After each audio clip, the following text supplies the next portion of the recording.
Good morning and welcome to Factotum Life. I'm out in the garage and have a little bit of work to do on the 2011 Dodge Grand Caravan. Now this is going to be a 2-for-1, and what I mean by that is first we have a door handle. When you grab it, it lifts up, and what's going on there is there's a little metal tab that keeps this door handle anchored, and it has corroded away to the point where I suspect it's probably ripped at the bottom, allowing the door handle to lift up. If I don't take care of this completely, it will essentially, the door handle will rip off and it'll be gone completely.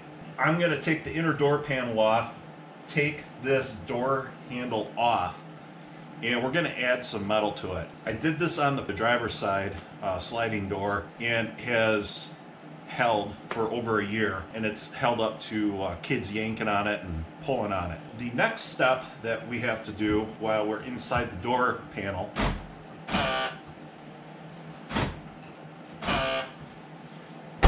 that noise, that little buzzing noise, is getting annoying, and from my understanding it will eventually lead to the point where the door lock does not work anymore. So what I have gone ahead and done is I purchased a replacement door latch assembly, or solenoid. I guess I don't know what you would want to call this. This is a Dorman part. Hopefully it works. I guess I could have gone, if I went with the factory part, it would have been the entire door lock assembly, which would have been about $200. I was not able to locate just this part from Chrysler. It seems to come only with the assembly. I may be wrong on that. There might be a hidden part number somewhere. All right, we're just trying to pull, I'm trying to pull the door panel straight out, and then there's a lip across the top that you lift up.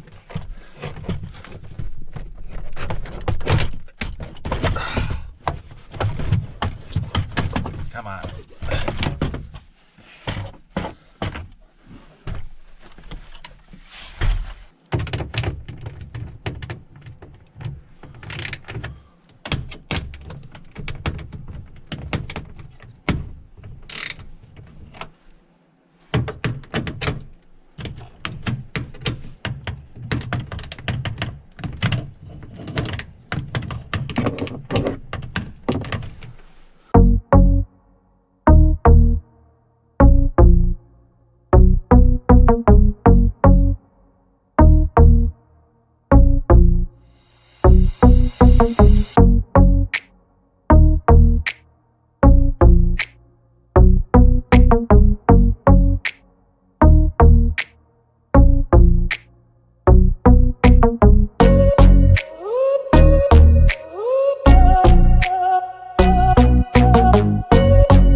All right, in theory we could do the work right here. I would like to clean up this latch assembly. We've got a lot of dirt on it, a lot of crud. So I'm gonna see if I can get this out all the way.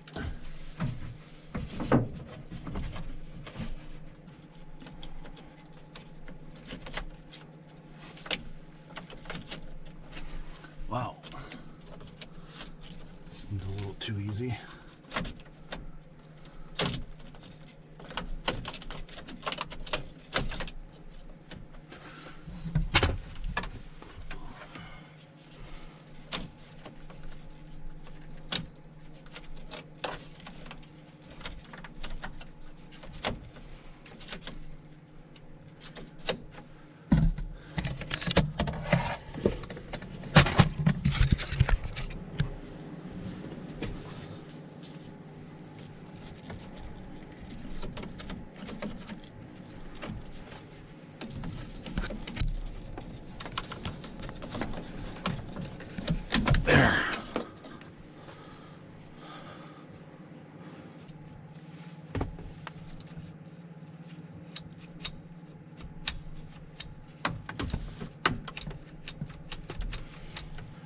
so the I guess the kind of the question mark here for time and effort is that if you have a older vehicle, higher mileage, or a lot of kids have gone in and out, it may be worthwhile to actually go ahead and replace this entire assembly.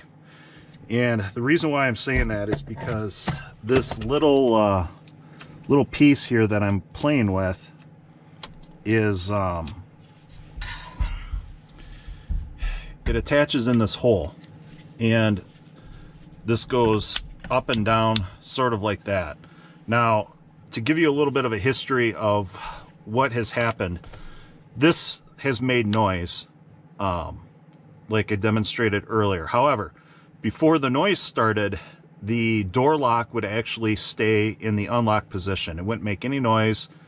It would just stay unlocked. And I discovered this because my son ran ahead of the car before I unlocked it and jumped in. Now, obviously that poses a problem if you're carting around a family or really anything. It's not handy if the door unlocks, but it won't unlock. And that's what would happen. It would unlock, but then it would not relock. And then you couldn't manually do the lock. So this lever right here is for the manual activation of the lock. And so this would go, you know, you pull the lever and it should go like this.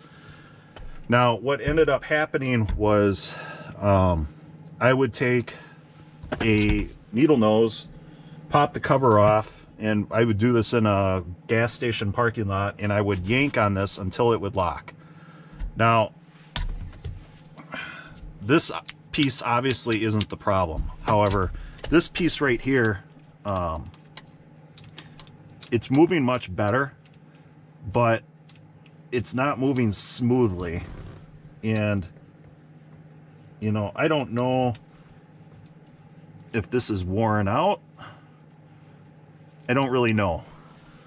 But if time is a consideration, it may be worthwhile just to replace this entire assembly. If you're the gambling type, and today we're going to be the gambling type because I only have this part, and I'm not going to chase around for this lock because it would essentially be a half a day to go into town to go get this part if they have it. If it turns out this part is needed, then we will take this back apart once I have this part available.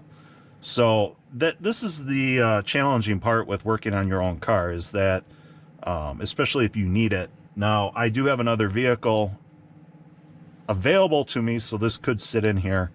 However, I've played around with this enough where I feel like this is starting to move pretty freely on its own. Could be that, and right now what I'm just using is Sill Glide right here. I like using this for interior parts. Use it on brake parts too, but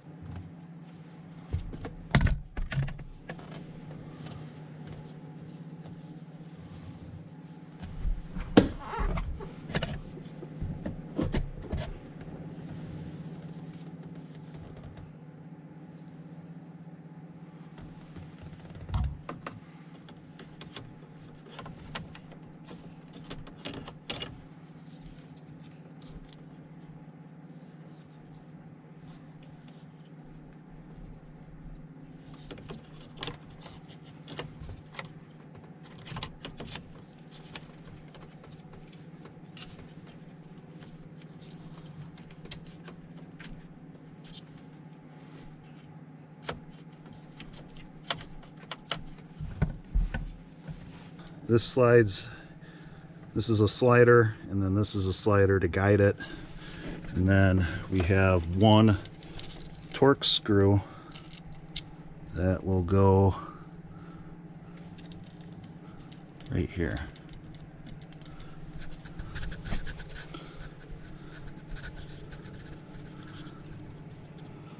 I believe.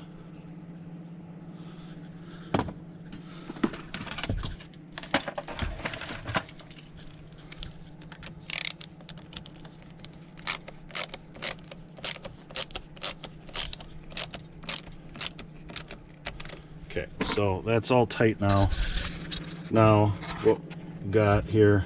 All right, so step one is done. What I am going to do next is we have the door handle issue. So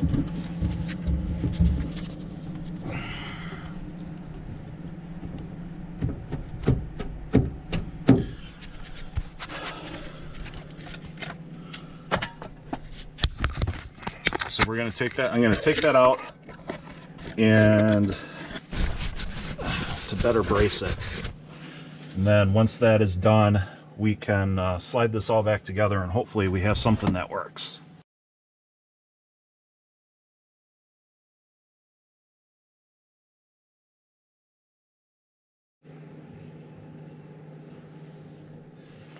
All right, so the door latch here, there's one bolt that holds it on the rear, and then there's two on the front. And there's gain access with this little noise pad. So this is the tab. That's one piece, part of the outer door skin, and it ends up corroding away and breaking. Really, it's not a great design. So what I am going to do next is I'm going to cut a piece of metal, a strip of metal that is about that width, and we're going to kind of try to form it and put it in there. And what I'm using is a cover for a junction box, for, you know, like a metal conduit junction box. I have the start of my piece of metal that I'm going to put in for the door handle. The holes are drilled and we've got a bump in. So the only thing next is I need to cut along this line here, and then we're going to kind of form this. I'll form this up to fit against the door. And then honestly, I don't think I'm going to paint it or do anything like that. I'm going to end up probably just greasing it up so that it doesn't corrode, because this is on the inside of the door, and that will allow me then to bolt it up, and hopefully we don't have to worry about the door handle anymore. But I will have to clean up the rust on the inside because I don't want that door skin to continue rusting. So I'm going to get to work here. I don't have a whole lot of room left on this file, so I will we'll check back in once this is all back together.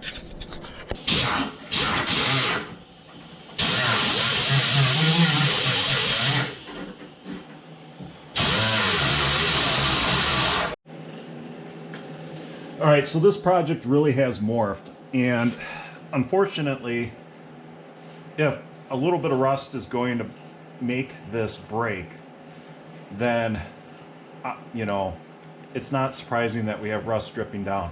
Unfortunately, I kind of had touched this up earlier in, I don't know, maybe about a year ago, a year and a half ago, and in an attempt to try to slow this down, this had bubbled up, and I just took the handle off. This wasn't loose at the time. I cleaned it up and did some stuff, and I gotta be honest, I'm not good at body work. The extent of my body work is slowing things down and making things not look so atrocious from a distance. And that is really the extent of my abilities. So unfortunately, we have rust, and this is now, we're going on 12 years old, the van is. The rust is starting to become more of a problem with it. Of all the Chrysler minivans that I've been involved with over the years, this van really actually has probably been the best as far as mitigating rust. There is a couple of bad spots, the door handles, and then right behind or in front of the wheel well, there seems to be a collection point. But other than that, this van doesn't have a whole lot of rust all over it yet, which is one of the reasons why I still have it. So we're going on about 200,000 miles with this van, and right now I need to keep this van in condition where I can throw the whole family in it, drive it, and not really have to worry about it. And that's where we're at with it. It's a decent driving van. Everything works. It's nice. It's comfortable. Going forward with this van, Because of the rust starting to creep up, I am starting to consider replacing it. I'm looking at other vans out there, but I gotta be honest, historically, I'm accustomed to, you know, these vans having deep discounts used and fairly decent discounts new. That has kind of changed, but the market seems to be softening on these vans, so I'm gonna keep my eye open, and I don't know. I gotta, in the meantime, just kind of keep this van in usable condition. Okay, we're back where I started. A little worse for wear on the sheet metal, but overall, you can see here, this is the door handle.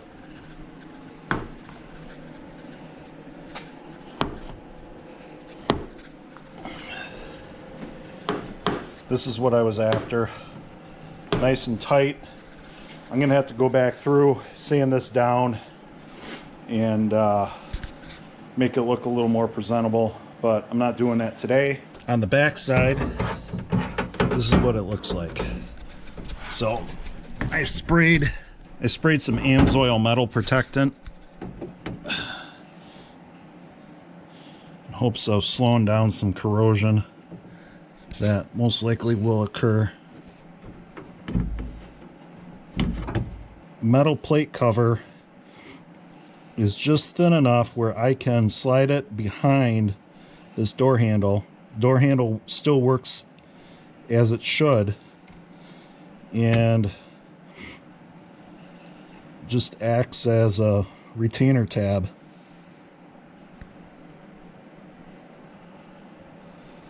So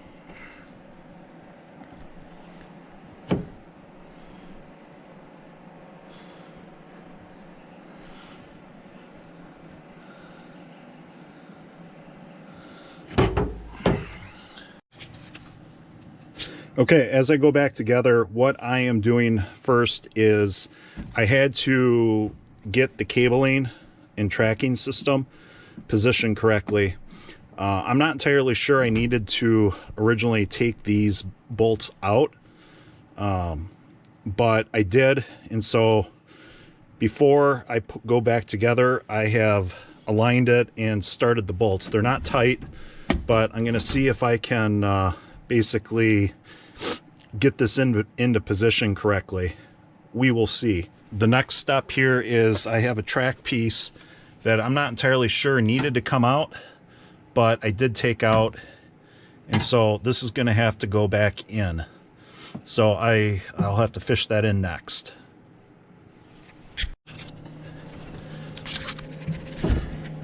All right, we'll call this a pro tip or amateur tip.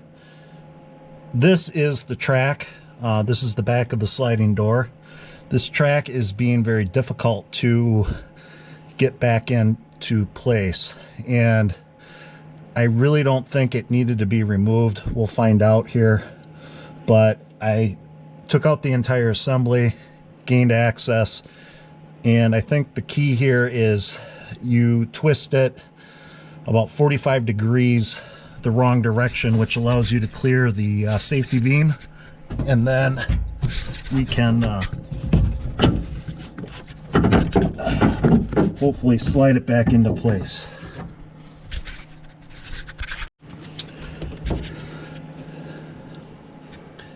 Okay, that did the trick. I've kept the bolts loose here, and I'm going to try to squeeze the lock assembly past it. We'll see if this works. I'm not super confident, but okay, I've slid. This definitely has to come out, or it has to be moved at least, to get the latch assembly out. So what I've done is I've adjusted it past the strike bar in the door, and hopefully this will be enough room to wiggle the latch assembly in, and then I can wiggle this back into place. It is about 6:30 at night, roughly probably 8 hours after I started this project. Going back together was a pain in the rear, more specifically the rear, well, I should say there is the window guide that is in the back of the sliding door, back by the rear latch. And you can't just, you do need to take that window guide out to get the latch assembly out. I did that. However, you can't, it's sort of a delicate balance of going back together. Long story short, I had to tweak it a little bit. There's paws that hold it in, so 2 bolts to the door. Had to kind of tweak it a little bit. I don't know if it got tweaked coming out. It's very well possible. Tweaked it going back in, and then that solved the issue. The other big issue was this plastic piece, and this is a guide. It basically kind of keeps all the stuff from kind of hitting the window. I watched the window go up and down, and you know, I didn't really see stuff hitting it. That doesn't mean that won't occur down the road, but with this plastic piece in, it was not going together. Unfortunately, I don't know how, it would be really curious to see how they assembled this in the factory with this guide going in this door assembly. I don't know how they did it. I could have been missing something. Probably one of the least satisfying repairs I've done. I mean, you think about what you can do in 8 hours. If you're looking to take this job on, good luck.